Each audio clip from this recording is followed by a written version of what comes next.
Okay, so I'm watching my babies play. We're on break.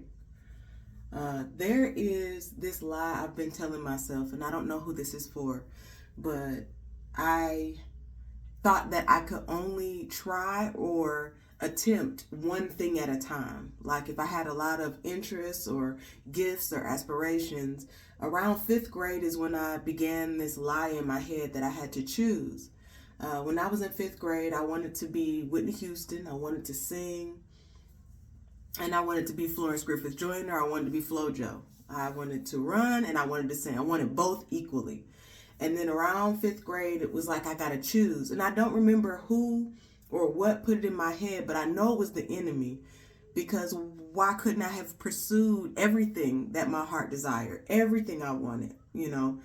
And language has also come naturally to me. Like my mother has this Precious Moments Bible, and she put all of my accolades in there, like all the, talking at this age, writing at this age. And she said I spoke fast, I understood language fast, I started reading fast, and I end up majoring in English.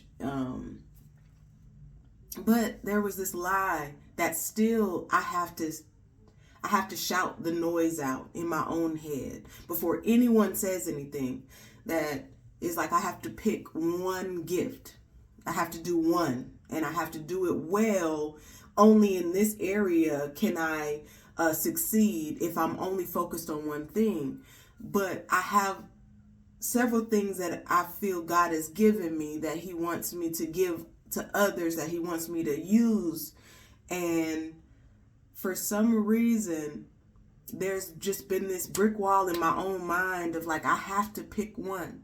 Like, I have to be the best mother, so I can't possibly pour myself into, making books and making music and recording, especially once I found out the twins had autism, and, we got the diagnosis after fighting. It was just these times and seasons of feeling like it needed all of my attention. And some of it was right. Okay, yeah, right now we're going to buckle down and focus on this. But it doesn't mean you're leaving it behind. It doesn't mean you're not supposed to go back and revisit. Even times when I started loving making furniture, and I started BB Home Furnishings. And it came out of necessity at first. It was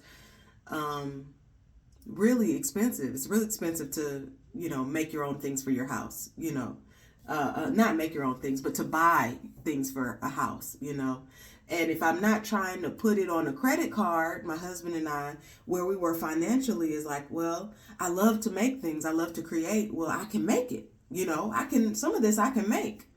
So we would invest in things to make certain tables and dining tables and racks and, different things we would do just to make it work. But I started loving it. And then, as I started making furniture for other people, I realized, oh, this is a gift that I'm going to keep to myself, because it's a little harder. It's a little harder for some of those things to come to fruition. But like, out of all the things that I've loved to do, singing and writing and, not so much running anymore, but I still love walking. But there's been several things that have stayed with me throughout the years that I thought like I couldn't do both. It would be too confusing.